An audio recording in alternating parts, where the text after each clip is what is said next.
The cantina on Outpost Zeta-7 was packed with species from across the galaxy. John sat at the bar, nursing his third glass of Proximon whiskey, while his crewmate Elsa tried to convince him to call it a night. "Come on, John. We have an early departure tomorrow," Elsa said, her blonde hair catching the neon lights overhead. "Relax, Elle. I'm just unwinding." John grinned, his words slightly slurred. The mission had been brutal. 3 weeks of salvage operations in the Castor Belt, dodging pirates and cosmic debris. He deserved a drink. At the table behind them, a group of Tharnaxian warriors were engaged in their own celebration. The Tharnaxians were an imposing species, standing over 7 feet tall with 4 powerful arms and chitinous armor covering their bodies. Their culture revolved around combat prowess and honor. One of the warriors, a particularly massive specimen named Gorvik, noticed John staring and raised one of his 4 arms in a toast.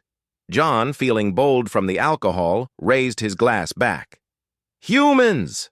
Gorvik bellowed in accented standard. "You are the ones who held the line at Arcturus Prime, yes?" John straightened up, pride warming his chest. "That's right. 30 humans against 300 raiders. We didn't give an inch." The Tharnaxians roared with approval, slamming their multiple fists on the table. Gorvik gestured for John and Elsa to join them. Elsa shot John a warning look, but he was already stumbling toward their table. "You have warrior spirit," Gorvik declared, pouring them drinks from a container that looked more like a fuel canister. "We respect humans, small, weak bodies, but hearts like neutron stars." The table erupted in laughter. John laughed too, though Elsa remained cautious, her hand instinctively near her sidearm. As the drinks flowed, the conversation turned to matters of courtship. A younger Tharnaxian complained about being rejected by a female warrior because he couldn't best her in combat. "That's your problem?" John said, his inhibitions drowned in alien alcohol. "In human culture, we don't have to fight for relationships. Hell, I'd marry the ugliest alien in the galaxy if she had a good heart." The Tharnaxians fell silent. Gorvik's 4 eyes narrowed. "You would marry the ugliest?" Gorvik asked slowly. "Sure. Beauty's subjective, right?" John laughed, completely missing the shift in atmosphere. "I mean, to you guys, humans probably look like hairless monkeys." Elsa kicked him under the table. "John, shut up!" But Gorvik was already standing. All 4 arms crossed over his massive chest. A strange expression, was that amusement, crossed his alien features. "Human John," Gorvik said formally, "you have insulted my daughter." The blood drained from John's face. "Your... what?" "My daughter, Velcra. She sits 3 tables behind you. She heard your words." John slowly turned. At a corner table sat a female Tharnaxian who was, even by Tharnaxian standards, unusual. She had the typical 4 arms, but her chitin was mottled and scarred from countless battles. One of her eyes was cybernetic, and her mandibles were slightly asymmetric. By Tharnaxian beauty standards, she was considered plain at best, but her remaining natural eye held an intelligence and intensity that made John's breath catch. "I didn't mean," John began. "You said you would marry the ugliest alien with a good heart," Gorvik interrupted. "My Velcra has the best heart in the sector. She leads medical teams into war zones. She has saved hundreds of lives." His voice grew harder. "But many call her ugly because of her scars, her asymmetry." Velcra stood, approaching their table with measured steps. She was slightly smaller than her father, but no less intimidating. "Father, the human was joking. Let him be," she said, her voice surprisingly gentle. "No," Gorvik said. "He made a declaration. In our culture, such words have weight." He turned to John, and suddenly he was grinning, showing rows of sharp teeth. "Human John, you said you would marry the ugliest. My daughter is called ugly by fools who value symmetry over substance. So I ask you, will you honor your words?"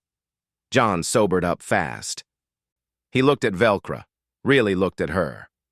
Beyond the alien features, beyond the scars, he saw someone who'd clearly dedicated her life to helping others.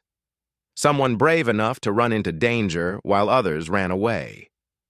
I spoke carelessly, John said carefully, but I meant what I said about what matters. Your daughter isn't ugly. She's a warrior and a healer. That's beautiful in any culture. Pretty words. Gorvik laughed. But words are wind. In Tharnaxian tradition, if you want my daughter, you must prove your worth. All four of his arms flexed. Beat me in combat first. Elsa stood up, hand on her weapon. Now wait just a... I accept, John said quietly. Everyone stared at him. Even Velcro looked surprised. John, he'll kill you, Elsa hissed. Maybe, John said, but humans don't back down from a challenge. That's why they tell HFY stories about us across the galaxy. He looked at Gorvik. What are the rules? Gorvik's expression shifted to one of genuine respect. Non-lethal combat. First to yield or fall unconscious loses. We fight in the traditional circle. 20 minutes later, they stood in a cleared area outside the cantina. Word had spread, and dozens of aliens had gathered to watch the human face the Tharnaxian warrior. John knew he couldn't win through strength. Gorvik had 4 arms, each one capable of crushing steel. But John had studied Tharnaxian physiology during the war. They had one weakness. Their multiple limbs required more complex neural coordination. Overload that system, and they became confused. The fight began. Gorvik came at him with devastating force. John ducked, weaved, and used every dirty human trick he knew. He struck at nerve clusters, threw sand in Gorvik's eyes, and used leverage instead of strength. For 5 brutal minutes, John survived. He was bleeding, probably had a few cracked ribs, but he stayed on his feet through pure stubbornness. Then Gorvik swept his legs. John went down hard. But as Gorvik raised his arms for the final strike, John didn't yield. He tried to stand, failed, and tried again. Blood running down his face, John looked up at Gorvik and grinned. That all you got? Gorvik stared at him. Then the massive alien threw back his head and laughed, a sound like thunder. He extended one arm to help John up. You have proven yourself, human, not through victory but through refusing to yield. He turned to his daughter. Velcro, this one has a warrior spirit. Velcro stepped forward, helping support John's weight. Father, you are embarrassing me and this brave fool, she said, but her eye was warm as she looked at John. Human, what is your name? John, he managed through split lips. And I meant what I said. You're not ugly, not to me. Velcro's mandibles quirked in what might have been a smile. Elsa pushed through the crowd, medical kit in hand. You're an idiot, John. Yeah, he agreed, looking up at Velcro, but maybe a lucky one.